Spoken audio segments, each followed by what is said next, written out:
Salut tout le monde, j'espère que ça va bien. Aujourd'hui, je dois parler un peu vite au début, là, pas vraiment de super longue introduction, parce que il y a quand même beaucoup de contenu. On parle d'analyse littéraire. Alors, si vous n'avez pas écouté la vidéo de lundi, le 11 mai, je vous conseille de le faire parce que là, on parlait d'univers narratif. Aujourd'hui, on va parler d'analyse littéraire. Pourquoi? Ben, parce que au cégep, en français, c'est beaucoup ça que vous faites. Puis, l'analyse littéraire, en fait, c'est un beau mélange là, entre l'argumentatif et le narratif. Alors, quand vous avez à répondre à une question d'analyse littéraire, euh, eh bien, comment faire? Donc, je vais vous montrer une méthode aujourd'hui qui pourrait vous aider. Alors, au début, je vais vous montrer un exemple de la méthode. Ensuite, je vais vous indiquer là l'exercice à faire. Puis, c'est un exercice que vous allez devoir me remettre, donc m'envoyer soit sur le Teams ou par courriel, ou vous pouvez simplement, là, je sais que dans les devoirs sur Teams, vous pouvez aussi me le remettre aussi. Alors, premièrement, je vais vous montrer l'exemple d'analyse littéraire dans le cadre d'un roman que j'ai lu récemment qui s'appelle L'hygiène de l'assassin d'Amélie Nothomb. C'est un roman super intéressant, vraiment étrange, j'ai tripé, c'est probablement un de mes romans préférés. Je sais qu'on avait lu Stupeur et Tremblement en classe, ça n'a rien à voir avec ça, c'est vraiment autre catégorie, mille fois meilleure que Stupeur et Tremblement, je vous le dis là, ok? Donc, je vais vous montrer mon exemple d'analyse littéraire que j'ai eu vraiment beaucoup de plaisir à faire. Vous allez me dire, oui, mais c'est parce que vous êtes prof de français, je vais dire oui, mais c'est comme un prof de maths qui fait un problème de maths. C'est intéressant pour nous, ok? Mais je pense que ça pourrait peut-être vous intéresser aussi. Alors, souvent au cégep ou même quand on veut juste interpréter une œuvre, faire de l'analyse littéraire, on va vous poser une question vraiment générale.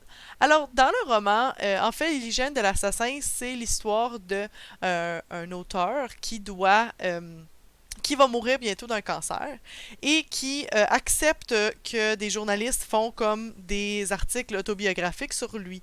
Alors, il y a des journalistes qui viennent le rencontrer. Et chaque journaliste repart rapidement de l'entrevue parce que soit ils sont dégoûtés, soit ils sont offensés parce que l'auteur, prétextant tâche, dit. Par contre, la dernière journaliste qui s'appelle Nina est la seule qui reste et qui finit un peu le roman avec notre auteur prétexte-tâche. Alors, le titre du roman, c'est L'hygiène de l'assassin. Alors, la question qu'on nous pose ici, c'est pourquoi Amélie Nothomb a-t-elle choisi le titre Hygiène de l'assassin pour son roman? Alors, vous avez déjà vu qu'on avait eu ce type de question-là quand on avait fait L'écume des jours, par exemple, et que même dans l'alchimiste, dans le travail que vous avez, c'est aussi le cas. Alors, premièrement, la première chose à faire quand on a une question comme ça, c'est d'aller identifier les passages à l'aide des pages qui pourraient aider à identifier les raisons pourquoi est-ce que Amélie Nothomb a choisi le titre Hygiène de l'assassin pour son roman. Alors, ce que moi j'ai fait, c'est que j'ai été chercher la définition de hygiène parce que je n'étais pas certaine de ce que ça voulait dire, tu sais, dans un contexte un peu plus littéraire. Alors, j'ai trouvé la définition d'hygiène. Alors, ensemble des principes, des pratiques individuelles ou collectives visant à la conservation de la santé au fonctionnement normal de l'organisme. Larousse. Titre du roman inachevé de prétexte-attache qui raconte sa vie et l'assassinat de sa cousine, page 151. Alors, dans notre roman, le titre du roman inachevé de notre personnage principal, c'est aussi le même titre que le roman d'Amélie Nothomb. Alors, je trouvais que c'était un fait intéressant. La fin du roman, lors de la fin du roman, Nina, en fait, spoiler alert, tue prétexte attache à la fin sans qu'elle se sache son avatar. Alors en fait, c'est Tash qui aurait incité là, Nina à le tuer sans qu'elle le sache que comme au fond c'était ce qu'il voulait à la fin. Et c'est parce qu'il voulait conserver son succès, parce que il disait tout le temps que s'il meurt maintenant, les gens vont se ruer là, vers ses romans, et c'est ce qui est arrivé.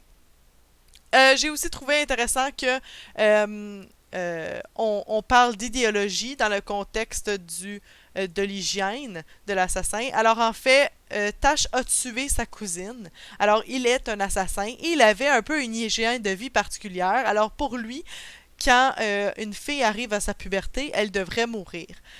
Alors pour lui, c'était une genre d'idéologie, c'était sa façon de penser. Alors l'hygiène de l'assassin, en fait, on pourrait aussi dire que c'est l'idéologie de cette personne-là, de l'assassin en fait. Et finalement, j'ai trouvé intéressant que Nina ne croit pas être contrôlée à la fin du roman.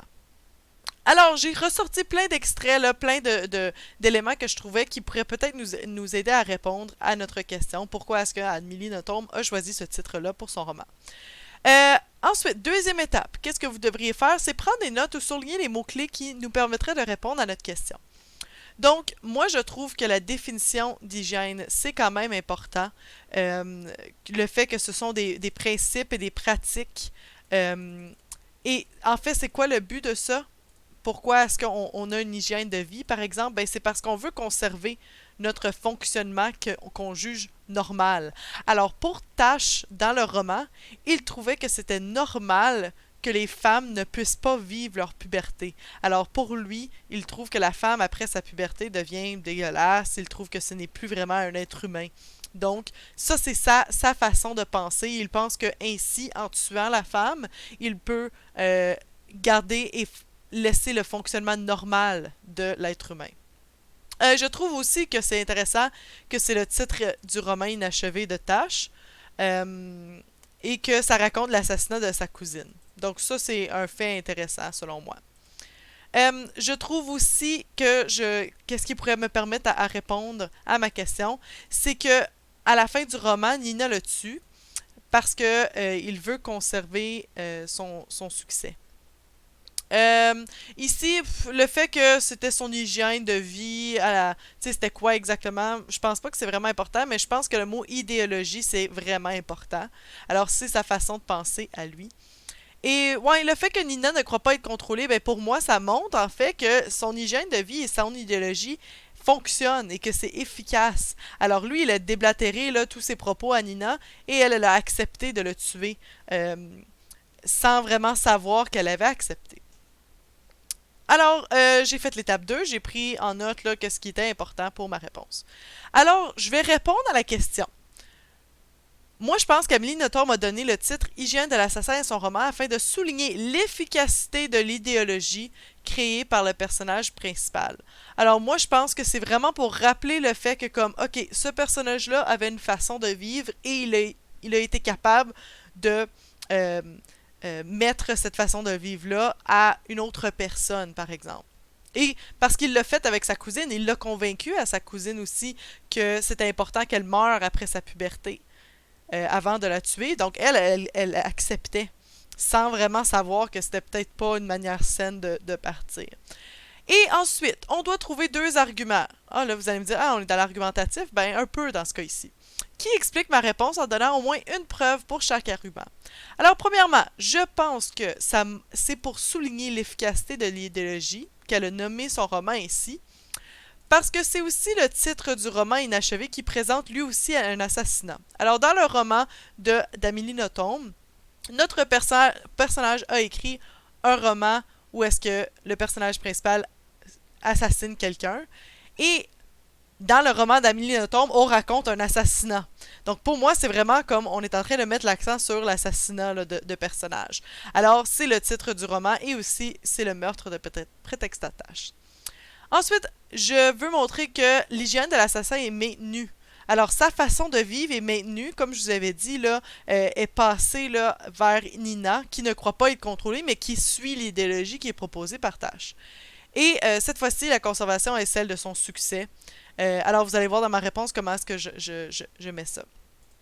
Et je veux juste vous dire que les preuves peuvent être champ lexical, figure de style, type de phrase, choix typographique, un lien entre deux éléments dans une histoire, un choix de vocabulaire, etc. Alors, c'est ça qui est pour ça. Je vais vous lire ma réponse. Là, vous allez dire, oui, c'est vraiment long. Oui, mais au cégep, on s'attend un peu à ce type de réponse-là. Et aussi, j'ai pris mon temps là, pour vraiment bâtir une réponse, un bon exemple pour vous. Alors, je vais vous lire ça. Amélie Nothomb m'a donné le titre Hygiène de l'assassin à son roman afin de souligner l'efficacité de l'idéologie créée par le personnage principal, prétexte à Tash. En effet, dans ce roman, Tash est un auteur qui donne ce même titre à son propre roman, qui lui est inachevé. Le roman de Tash présente une idéologie de vie d'un personnage qui devient l'assassin de sa cousine. Nous apprenons que le roman de Tash est en fait une autobiographie. Nothomb finit elle-même son roman avec l'assassinat de Tash, effectué par Nina, une journaliste qui tente d'en connaître plus sur la vie de Tash.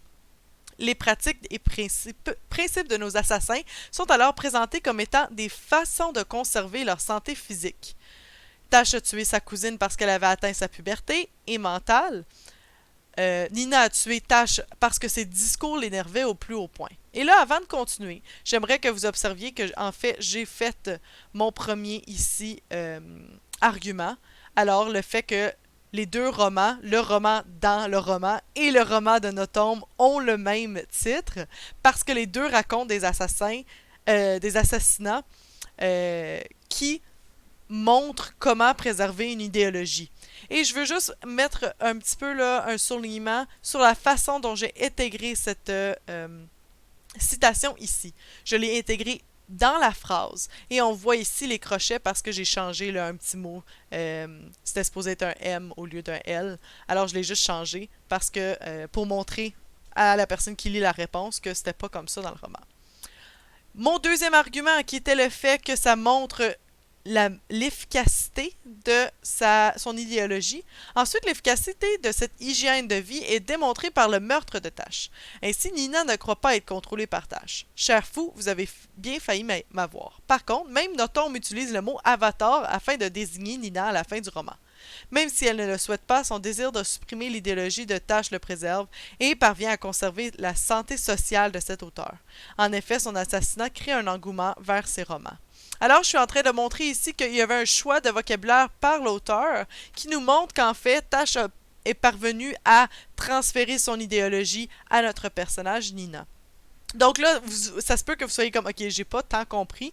Allez relire, vous allez avoir là, ce document-là dans le Teams. Allez le relire, allez peut-être réécouter là, mon explication. Ça peut peut-être vous aider à bien comprendre comment est-ce qu'on fait une analyse. Mais ça, c'est vraiment les étapes qui vous permettent de pondre une réponse comme ça ici. Alors, ce que moi, je veux que vous fassiez, il faut que j'explique assez rapidement. Je veux que, premièrement, vous allez sur Accès gratuit, que vous allez ouvrir Regard et que vous allez lire les pages 360 à 361, très court texte, qui s'appelle Bossalo. Dans ce texte-là, on raconte que Bossalo est un personnage qui a une opinion à propos de l'auteur qui est en train d'écrire l'histoire. Alors, je veux que vous répondiez à la question « Quelle est l'opinion de Bossalo à propos de l'auteur? » et que vous utilisez les mêmes étapes que je viens d'utiliser afin que vous puissiez répondre à la question dans un paragraphe. Ça se peut que votre paragraphe soit moins long que le mien. Le mien, c'est parce que c'était à propos d'un roman, donc il y avait beaucoup d'informations à inclure. Ça se peut que vous, votre réponse soit plus courte. C'est clair, c'est un texte de 2 pages. Alors, ne vous inquiétez pas pour ça. Je veux que vous me remettiez ce devoir-là, je veux le lire pour vous donner des commentaires là-dessus. J'espère que ça a été clair. J'espère que j'ai essayé de bien expliquer là, toutes les notions et que vous êtes en mesure de faire ça, mais inquiétez-vous pas, là, si vous avez besoin de réécouter la vidéo, au moins la partie où est-ce que j'expliquais la réponse, vous pouvez le faire aussi. Alors, c'est ça qui est pratique avec YouTube, en fait. Et inquiétez-vous, comme gênez-vous pas pour poser des questions, je suis disponible comme toujours. Alors, j'espère que vous allez passer une bonne journée, puis dans la vidéo de vendredi, ben, on va continuer un petit peu là, sur l'analyse littéraire. Alors, je vous souhaite une très bonne journée. Bye!